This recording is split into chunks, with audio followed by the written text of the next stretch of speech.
Warahmatullahi wabarakatuh. Selamat pagi Pak Ata dan juga teman-teman semua. Di sini kami dari kelompok 3 akan mempresentasikan mengenai sampling audit untuk pengujian atas rincian saldo.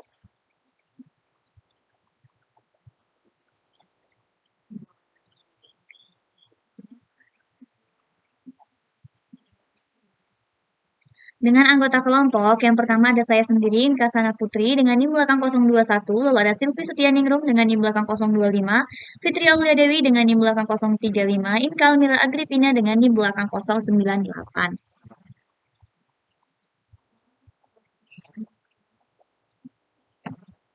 Oke, untuk materi pertama mengenai perbandingan sampling audit untuk pengujian atas rincian saldo dan untuk pengujian pengendalian serta pengujian substantif atas transaksi akan dijelaskan oleh saya. Jadi sebelumnya di sini kita akan membahas terlebih dahulu mengenai sampling audit yang sebelumnya sudah dijelaskan oleh kelompok sebelumnya.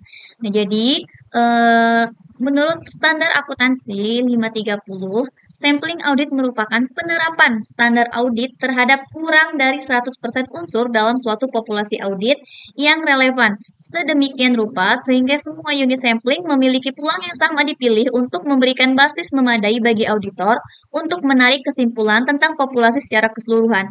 Nah, jadi di sini yang perlu bawahi bahwasannya sampling audit di sini itu merupakan penerapan standar kurang dari 100% unsur populasi. Nah, kenapa kurang dari 100% unsur populasi? Karena seorang auditor itu memiliki keterbatasan, yaitu keterbatasan waktu dan juga biaya. Nah, sehingga auditor tidak bisa untuk memeriksa seluruh bukti-bukti transaksi yang ada. Nah, jadi di sini untuk meyakinkan auditor bahwasanya tidak ada salah saja material pada akun yang diperiksa, maka auditor menggunakan sampling audit. Oke, selanjutnya di sini ada perbedaan utama antara pengujian pengendalian, pengujian substantif atas transaksi dan pengujian atas rincian saldo. Yang mana perbedaan ketiganya itu terletak dari apa yang ingin diukur oleh seorang auditor. Nah, yang pertama di sini ada pengujian pengendalian. Pengujian pengendalian sendiri itu merupakan suatu prosedur audit yang digunakan untuk menentukan keefektivitasan kebijakan dan juga operasi pengendalian internal atau prosedur pengendalian yang diterapkan oleh suatu perusahaan. Nah, sehingga di sini bisa kita ketahui bahwasanya di dalam pengujian pengendalian yang ingin diukur oleh seorang auditor itu adalah keefektifan operasi pengendalian internal di dalam perusahaan tersebut. Jadi di sini auditor bisa menilai seberapa efektif sih operasi pengendalian internal yang diterapkan oleh perusahaan tersebut. Selanjutnya ada pengujian substantif atas transaksi. Nah, pengujian substantif sendiri itu merupakan prosedur yang digunakan untuk menguji kekeliruan atau ketidakberesan dalam bentuk uang, yang mana kekeliruan dan ketidakberesan tersebut akan mempengaruhi kebenaran saldo di dalam suatu laporan keuangan. Nah, untuk apa yang ingin diukur oleh seorang auditor di dalam pengujian substantif atas transaksi, yaitu yang pertama, keefektifan operasi pengendalian internal, yang kedua, ketepatan nilai moneter pada transaksi dalam sistem akuntansi. Nah, di sini kenapa ketepatan nilai moneter pada transaksi dalam sistem akuntansi? Karena tujuan dari pengujian substantif atas transaksi sendiri yaitu untuk menentukan apakah transaksi akuntansi klien itu telah diotorisasi dengan batas, telah dicatat, telah diistisarkan dalam jurnal yang benar dan juga diposting ke buku besar serta buku pembantu dengan benar. Nah, sehingga di sini diperlukan ketepatan nilai moneter pada transaksi dalam sistem akuntansi. Yang terakhir ada pengujian atas rincian saldo. Nah, untuk apa yang ingin diukur oleh seorang auditor dalam pengujian atas rincian saldo yaitu jumlah uang dalam saldo akun yang mengalami salah satu secara material. Oke. Selanjutnya di sini ada sampling non statistik ya. Jadi di dalam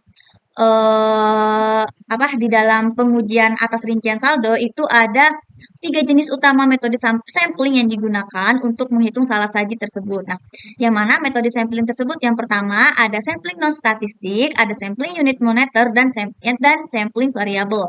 Nah, di sini saya akan membahas mengenai sampling non statistik.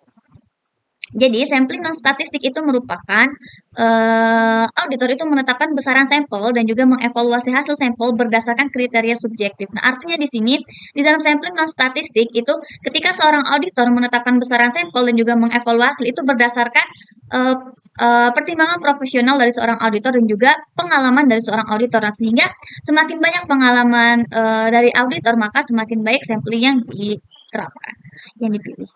Oke, selanjutnya.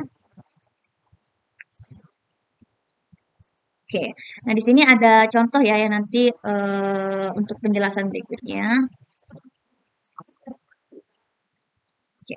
Nah, selanjutnya di sini ada langkah-langkah sampling audit untuk pengujian atas rincian saldo dengan metode sampling non-statistik. Nah, jadi yang pertama di sini ada menyatakan tujuan audit. Nah, jadi di sini seorang auditor itu akan mengambil sampel untuk pengujian atas rincian saldo guna menentukan apakah saldo akun yang sedang diaudit oleh seorang auditor tersebut itu dinyatakan secara wajar. Lalu di sini bisa kita lihat ya pada kasus ini itu ada populasi sebanyak 40 piutang usaha yang berjumlah 207.295 US dollar. Nah, yang mana itu nanti akan diperiksa apakah saldo sebesar 207.295 US dollar itu mengandung salah saji yang material atau tidak. Oke. Yang selanjutnya di sini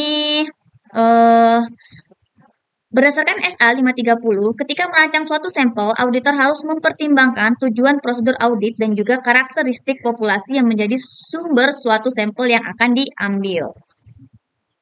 Selanjutnya ada memutuskan apakah sampling audit dapat diterapkan. Nah, jadi sampling audit itu dapat diterapkan setiap kali seorang auditor berencana membuat kesimpulan mengenai populasi berdasarkan sampel. Nah, jadi ketika seorang auditor membuat kesimpulan mengenai populasi, maka auditor akan menerapkan sampling audit. Nah, di sini sebagai contoh ya, auditor dapat memutuskan untuk hanya mengaudit item di atas 5.000.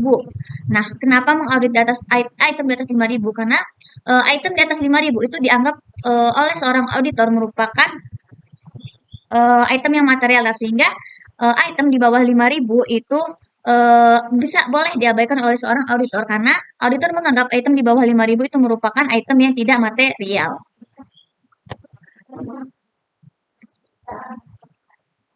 Oke, nah selanjutnya di sini ada mendefinisikan salah saji. Nah, jadi karena sampling audit itu digunakan untuk pengujian atas rincian saldo, untuk mengukur salah saji moneter, yaitu salah saji yang terjadi apabila item sampel disalah sajikan.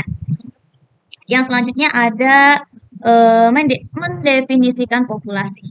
Jadi menurut SA 530, populasi itu merupakan keseluruhan set data yang merupakan sumber dari suatu sampel yang dipilih oleh seorang auditor yang berkeinginan untuk menarik kesimpulan dari keseluruhan set data tersebut. Nah, di sini seorang auditor itu akan mengevaluasi apakah populasi dalam suatu pembukuan itu mengandung lebih saji atau kurang saji. Contohnya di sini ada populasi piutang usaha pada slide ini ya. Bisa dilihat item populasinya itu ada 40 dengan total jumlah yang tercatat itu sebesar 207.295 US dollar.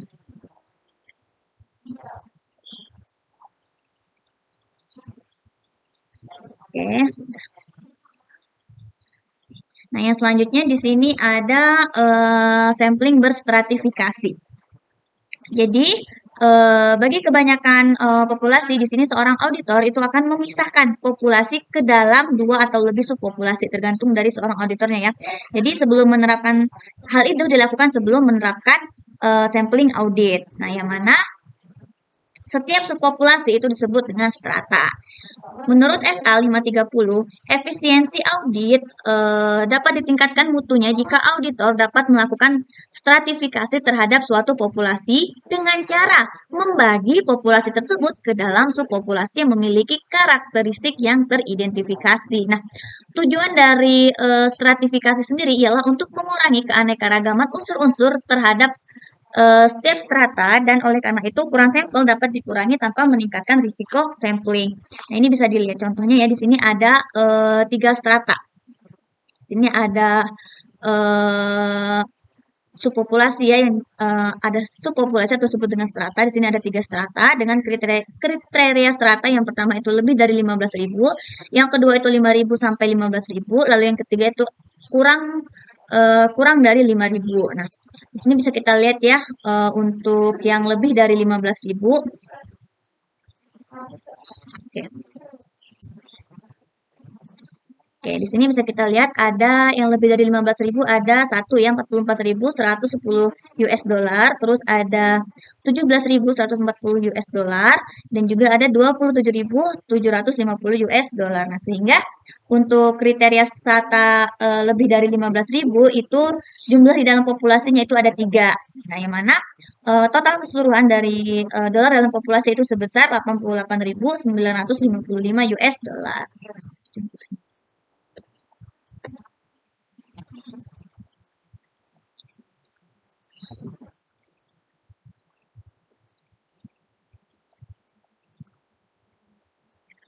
Oke, yang selanjutnya di sini mendefinisikan unit sampling.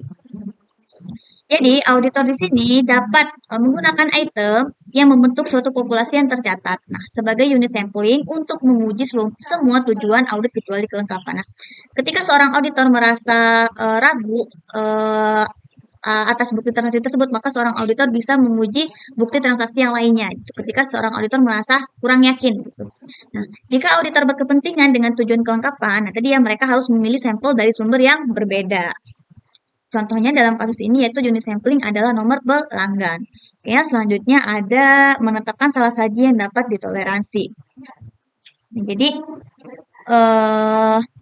di sini seorang auditor itu digunakan untuk menentukan ukuran sampel dan mengevaluasi hasil sampling non-statistik. Di sini ketika seorang auditor menentukan ukuran sampel dan juga mengevaluasi hasil sampling, maka auditor harus melakukan terlebih dahulu pertimbangan pendahuluan mengenai materialitas dan menggunakannya untuk memutuskan salah saja yang dapat ditoleransi bagi setiap akun. Jadi sebelum menetapkan salah saja yang dapat ditoleransi, seorang auditor mesti melakukan pertimbangan pendahuluan mengenai materialitas. Jadi seorang auditor harus menetapkan tingkat materialitasnya.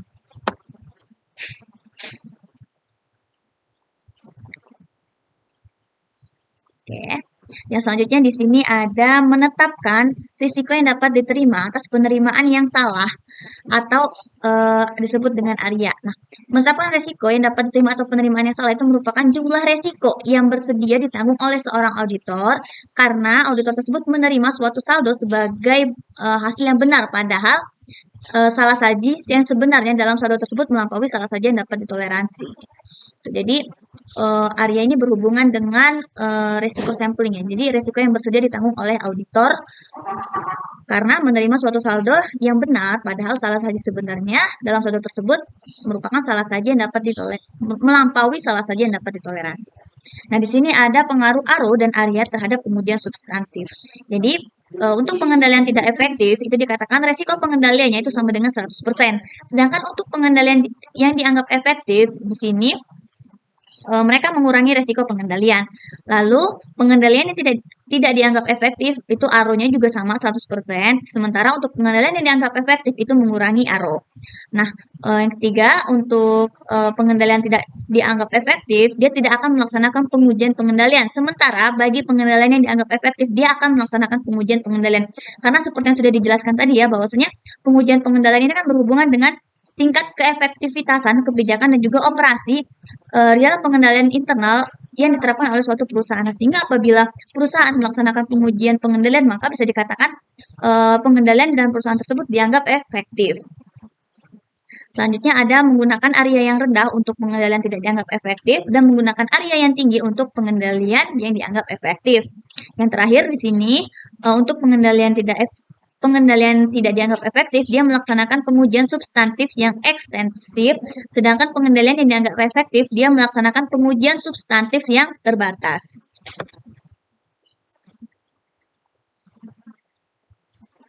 Oke, nah selanjutnya di sini ada hubungan antara faktor-faktor yang mempengaruhi area, pengaruhnya terhadap area dan ukuran sampel yang diperlukan untuk sampling audit. Nah di sini ketika keefektifan pengendalian internal ataupun resiko pengendaliannya. Contohnya ketika pengendalian internal yang diterapkan oleh perusahaan tersebut sudah efektif, maka pengaruhnya terhadap area itu akan meningkat, sedangkan pengaruh terhadap ukuran sampel itu akan menurun. Karena di sini semakin tinggi tingkat area, maka ukuran sampel yang dibutuhkan pun semakin sedikit gitu. Dan semakin rendah tingkat area, maka ukuran sampel yang dibutuhkan pun akan semakin meningkat. Selanjutnya untuk pengujian substantif atas transaksi, contohnya di sini tidak ada pengecualian yang ditemukan dalam pengujian substantif atas transaksi, sehingga pengaruhnya terhadap area meningkat dan juga pengaruhnya terhadap ukuran sampel akan menurun. Selanjutnya ada risiko audit yang dapat diterima. Nah, di sini contohnya kemungkinan bangkrut itu rendah, atau risiko audit yang dapat diterima itu meningkat. Nah, sehingga pengaruhnya pun terhadap area akan meningkat dan pengaruhnya terhadap ukuran sampel akan menurun. Selanjutnya yang terakhir ada prosedur analitis. Nah, jadi contohnya di sini ketika prosedur analitis dilaksanakan tanpa indikasi salah saja yang mungkin, maka akan berpengaruh terhadap area yaitu meningkat, sedangkan pengaruhnya terhadap ukuran sampel akan menurun. Oke, nah yang selanjutnya di sini ada mengestimasi salah saji dalam populasi. Nah, jadi auditor di sini membuat estimasi itu berdasarkan pengalaman. Jadi ya, ingat ya, jadi pengalaman seorang auditor itu sangat penting ketika melakukan sebuah audit gitu. Jadi, auditor membuat estimasi ini berdasarkan pengalaman sebelumnya dengan klien dan dengan menilai risiko inherent dengan mempertimbangkan hasil pengujian pengendalian, pengujian substantif atas transaksi, dan juga prosedur analitis yang telah dilaksanakan. Oke, selanjutnya di sini ada menentukan ukuran sampel awal. Jadi, ketika menggunakan sampling non statistik, maka di sini auditor itu akan menentukan ukuran sampel awal dengan mempertimbangkan faktor-faktor sebelumnya. Nah,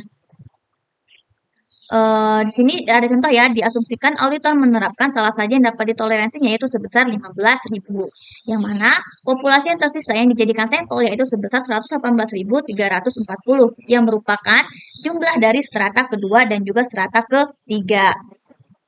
Nah, jadi di sini untuk ini ada 16 sampel, yang mana 16 sampel di sini 9 itu berasal dari strata 2 dan juga 7 itu berasal dari strata ketiga.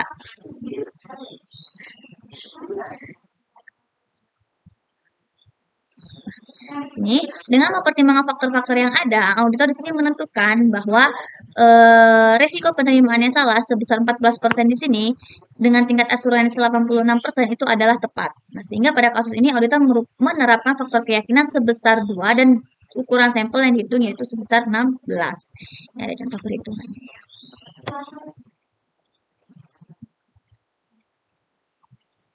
Oke, yang selanjutnya di sini ada memilih sampel.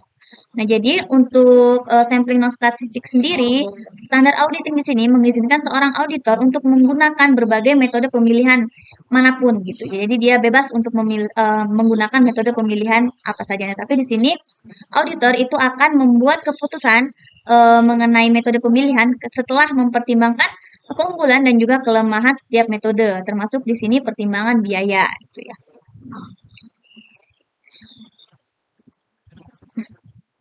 Oke, di sini dalam kasus ini auditor akan memilih 9 item sampel dari 10 item populasi pada strata 2 dan 27 item dari strata 3. Yang selanjutnya ada melaksanakan prosedur audit. Nah, jadi di sini auditor itu menerapkan prosedur audit yang tepat pada setiap item sampel untuk menentukan apakah item tersebut mengandung salah saji. Nah, misalnya nih dalam konfirmasi piutang usaha, seorang auditor mengirimkan sampel konfirmasi positif dan juga menentukan jumlah salah saji dalam setiap akun yang dikonfirmasi. Nah, jika terjadi tidak direspon, maka mereka akan menggunakan prosedur alternatif yang lain untuk menentukan salah sajinya. Nah, di sini bisa dilihat ya, ada strata 1, 2, 3, ukuran sampel 397, nilai yang dicatat, nilai yang diaudit, dan salah sajinya.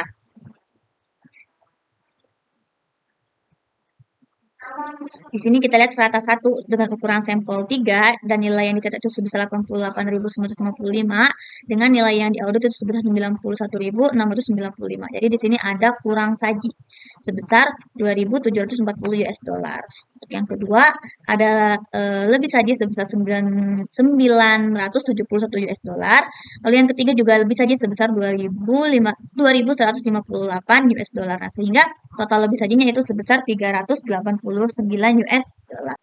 Oke, di sini ada menggeneralisasi dari sampel ke populasi.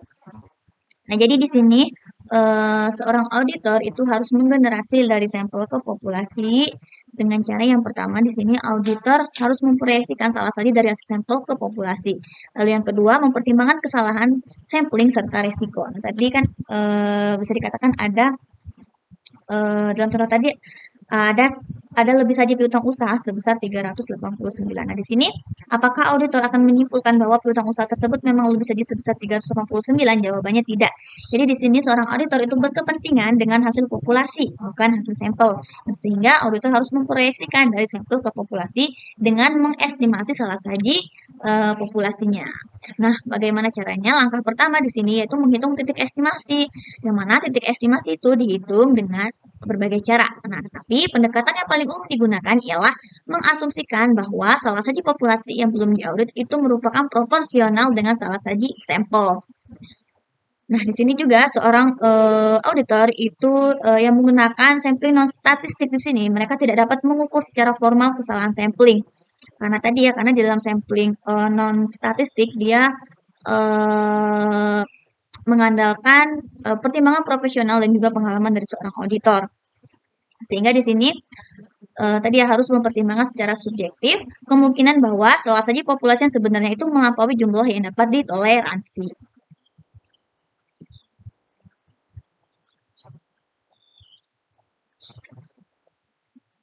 Oke, selanjutnya di sini ada menganalisis salah saji. Nah, jadi di sini seorang auditor itu harus mengevaluasi sifat dan juga penyebab setiap salah saji yang ditemukan oleh auditor dalam pengujian atas rincian saldo. Nah, contohnya ketika seorang auditor mengkonfirmasi piutang usaha. Nah, semua salah saji yang berasal ternyata salah saji itu berasal dari kelalaian klien untuk mencatat barang yang dikembalikan. Nah, akibatnya seorang auditor di sini akan menentukan mengapa sih jenis salah saji tersebut sangat sering terjadi, lalu apa dampak salah saji tersebut terhadap bidang audit lainnya, dan juga dampak potensialnya terhadap laporan keuangan, serta pengaruhnya terhadap operasi dari si perusahaan. Nah, di sini seorang auditor harus menganalisis salah saji untuk memutuskan apakah setiap modifikasi model risiko audit itu memang diperlukan. Nah, jika seorang auditor menyimpulkan bahwa klien untuk mencatat retur itu disebabkan karena lemahnya pengendalian internal, maka di sini auditor itu perlu menilai kembali resiko pengendalian si perusahaan tersebut. Nah, yang mana karena hal tersebut itu akan menyebabkan auditor mengurangi area yang akan meningkatkan ukuran sampel yang direncanakan. Karena seperti yang sudah dijelaskan tadi ya, ketika area itu ketika area itu menurun, maka ukuran sampel itu akan semakin meningkat. Selanjutnya di sini ada tindakan yang diambil oleh seorang auditor apabila populasi ditolak. Nah, yang pertama di sini tidak mengambil tindakan hingga pengujian atas bidang audit lainnya telah selesai. Jadi, auditor itu harus mengevaluasi apakah laporan keuangan secara keseluruhan tersebut mengandung salah saji yang material. Lalu yang kedua ada melaksanakan pengujian audit yang diperluas pada bidang tertentu. Nah, di sini jika analisis salah saji menunjukkan bahwa sebagian besar salah saji tersebut merupakan jenis khusus, maka mungkin perlunya membatasi upaya audit tambahan pada bidang yang menjadi masalah. Selanjutnya, meningkatkan ukuran sampel. Nah, ketika seorang auditor akan meningkatkan ukuran sampel, maka kesalahan samplingnya akan dikurangi. Jika tingkat salah saji sampel yang diperluas, maka jumlah dolarnya dan arahnya serupa dengan sampel awal. Karena itu, meningkatkan ukuran sampel di sini dapat saja memenuhi persyaratan salah saji yang dapat ditoleransi oleh seorang auditor. Oke, selanjutnya ada menyesuaikan saldo akun. Nah, ketika seorang auditor menyimpulkan bahwa saldo akun tersebut mengandung salah saja material, maka di sini klien mungkin saja ingin menyesuaikan nilai buku berdasarkan hasil sampel.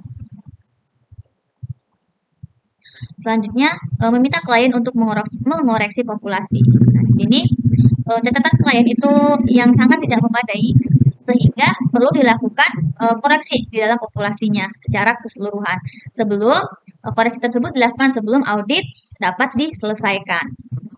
Oke,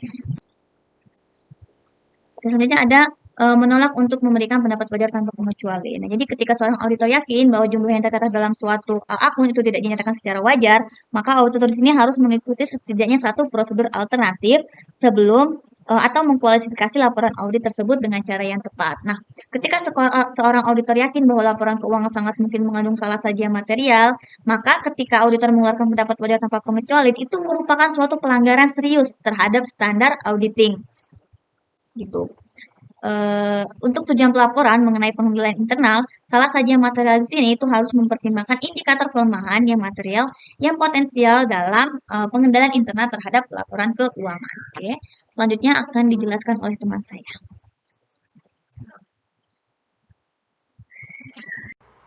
Selanjutnya, sampling unit moneter. Sampling unit moneter. Sampling unit moneter adalah metode sampling statistik yang paling umum digunakan untuk pengujian atas rincian saldo, karena memiliki kesederhanaan statistik bagi sampling atribut serta memberikan hasil statistik yang diekspresikan dalam dolar atau mata uang lainnya yang sesuai. Lalu, MUS juga disebut sebagai sampling unit moneter, sampling jumlah moneter kumulatif, dan sampling dengan probabilitas yang proporsional dengan ukuran. Definisi unit sampling adalah suatu dolar individual. Moneter unit sampling memiliki fitur yang penting seperti definisi unit sampling sebagai suatu dolar individual dalam saldo akun. Nama metode statistiknya yaitu sampling unit moneter. Berasal dari fitur yang berbeda dengan berfokus pada dolar individual sebagai unit sampling. Secara otomatis moneter unit sampling akan menekankan unit fisik yang memiliki saldo tercatat yang lebih besar. Karena sampel dipilih berdasarkan dolar individual, akun dengan saldo yang besar memiliki kesempatan yang lebih besar untuk dimasukkan ketimbang akun dengan saldo yang lebih kecil. Lalu, ukuran populasi adalah populasi dolar yang tercatat. Metode pemilihan sampling dalam moneter unit sampling yang akan dibahas nanti tidak dapat digunakan untuk mengevaluasi kemungkinan belum tercatatnya item populasi. Sebagai contoh, asumsikan bahwa moneter unit sampling digunakan untuk mengevaluasi apakah persediaan telah dinyatakan secara wajar. Moneter unit sampling tidak dapat digunakan untuk mengevaluasi apakah item persediaan tertentu memang ada tetapi belum diperhitungkan. Jika tujuan kelengkapan sangat penting dalam pengujian audit, tujuan tersebut harus dipenuhi secara terpisah dari pengujian moneter unit sampling.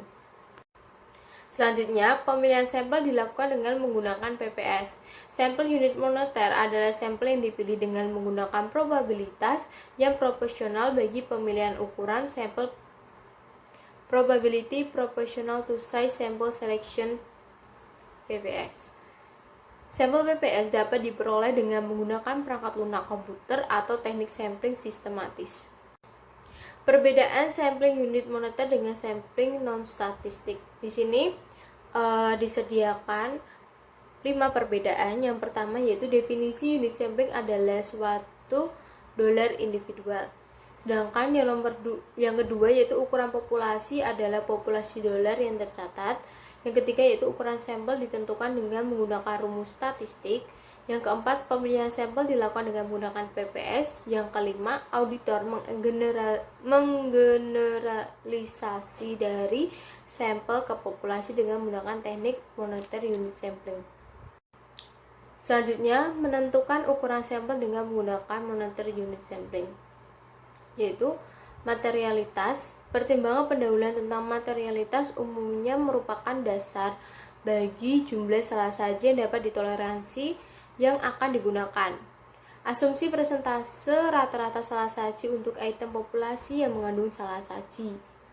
Resiko yang dapat diterima atas penerimaan yang salah. Nilai populasi yang tercatat. Lalu estimasi tingkat pengecualian populasi. Lalu hubungan model resiko audit dengan ukuran sampel untuk monitor unit sampling. Monitor unit sampling akan digunakan dalam melaksanakan pengujian atas rincian saldo. Selanjutnya, kelebihan sampling unit moneter. Yang pertama, monitor unit sampling secara otomatis akan meningkatkan kemungkinan memilih item dolar yang tinggi dari populasi yang sedang diaudit. Yang kedua, monitor unit sampling menghasilkan kesimpulan statistik dan bukan kesimpulan non-statistik. Yang ketiga, monitor unit sampling dapat mengurangi biaya pelaksanaan pengujian audit karena beberapa item sampel akan diuji sekaligus. Yang keempat, monitor unit sampling mudah diterapkan. Kelemahan sampling unit moneter. Yang pertama, total batas salah saji yang dihasilkan ketika salah saji ditemukan mungkin terlalu tinggi untuk digunakan oleh auditor. Yang kedua, sulit memilih sampel PPS dari populasi yang besar tanpa bantuan komputer. Assalamualaikum warahmatullahi wabarakatuh. Di sini saya akan melanjutkan mengenai penjelasan dari teman saya sebelumnya, yaitu mengenai sampling variabel. Sampling variabel. Apa sih sampling variabel itu? Sampling variabel yaitu teknik statistika yang digunakan oleh auditor untuk menguji kewajaran suatu jumlah atau saldo dan untuk mengestimasi jumlah rupiah suatu saldo atau kuantitas yang lainnya. Nah, dalam pengajuan substansif, auditor dapat menghadapi dua keputusan. Yang pertama yaitu melakukan estimasi suatu jumlah, misalnya saldo suatu akun. Yang kedua yaitu menguji kewajaran suatu jumlah. Kemudian saya akan menjelaskan mengenai yang tadi, dua keadaan yang tadi untuk menghadapi dua keputusan itu. Yang pertama itu apabila variabel sampling untuk memperkirakan saldo suatu akun. Hasil perhitungannya akan berupa nilai rupiah atau rata-rata sampel dikalikan dengan besar populasi ditambah atau dikurangi dengan suatu interval jumlah rupiah pada tingkat kepercayaan yang diinginkan. Kemudian variabel sampling untuk memperkirakan saldo suatu akun digunakan oleh auditor dalam kondisi. Yang pertama, jika klien menyajikan suatu jumlah yang dapat dianggap benar, misalnya klien ini menerapkan secara keliru prinsip akuntansi yang lazim atau klien yang banyak melakukan keliruan dalam pencatatan akuntansinya.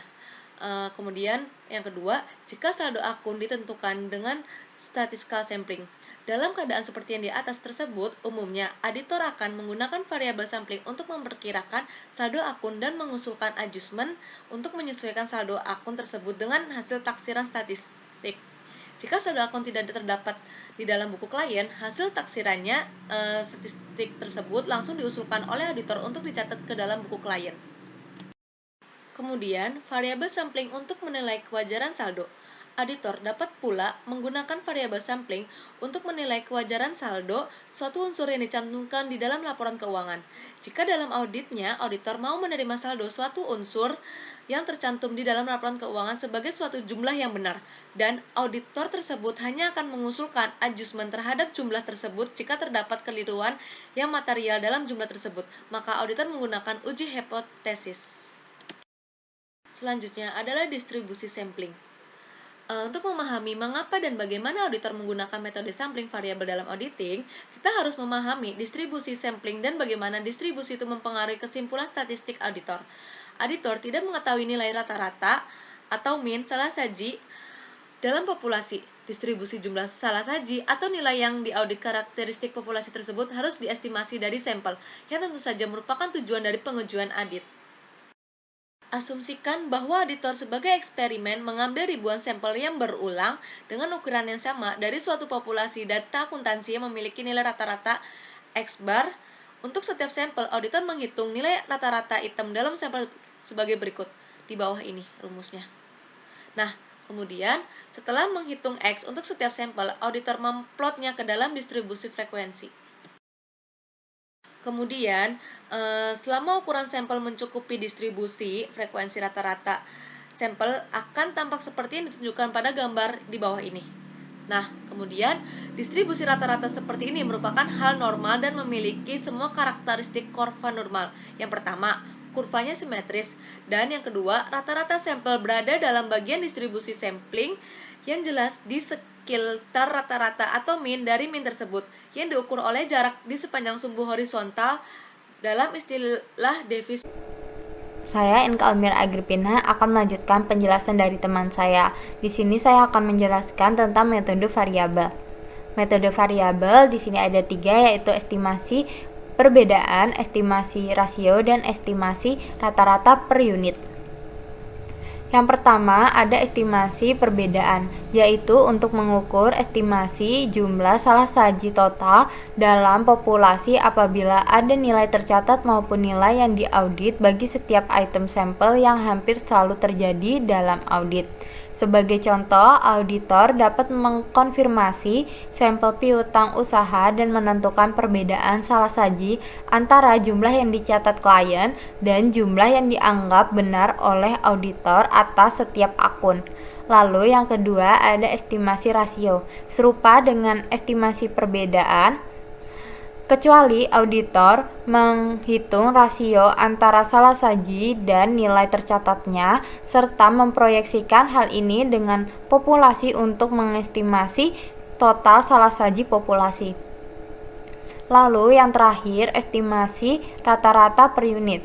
Auditor berfokus pada nilai yang diaudit dan bukan pada jumlah salah saji setiap item dalam sampel. Titik estimasi nilai yang diaudit adalah rata-rata nilai item yang diaudit dalam sampel dikalikan dengan ukuran populasi. Metode statik berstratifikasi. Sampling berstratifikasi adalah metode sampling di mana semua unsur dalam total populasi dibagi menjadi 2 atau lebih subpopulasi. Setiap subpopulasi kemudian diuji secara independen. Perhitungannya dilakukan bagi setiap strata dan kemudian digabungkan menjadi satu estimasi populasi. Stratifikasi dapat diterapkan pada estimasi perbedaan, rasio, dan rata-rata per unit, tetapi sering digunakan dengan estimasi rata-rata per unit. Seperti yang dijelaskan SA 530, efisiensi audit dapat ditingkatkan mutunya jika auditor dapat melakukan stratifikasi terhadap suatu populasi dengan cara membagi populasi tersebut ke dalam sub-sub populasi yang memiliki karakteristik yang teridentifikasi. Tujuan stratifikasi ini adalah untuk mengurangi keanekaragaman unsur-unsur yang terdapat dalam setiap strata, dan oleh karena itu ukuran sampel dapat dikurangi tanpa meningkatkan resiko sampling.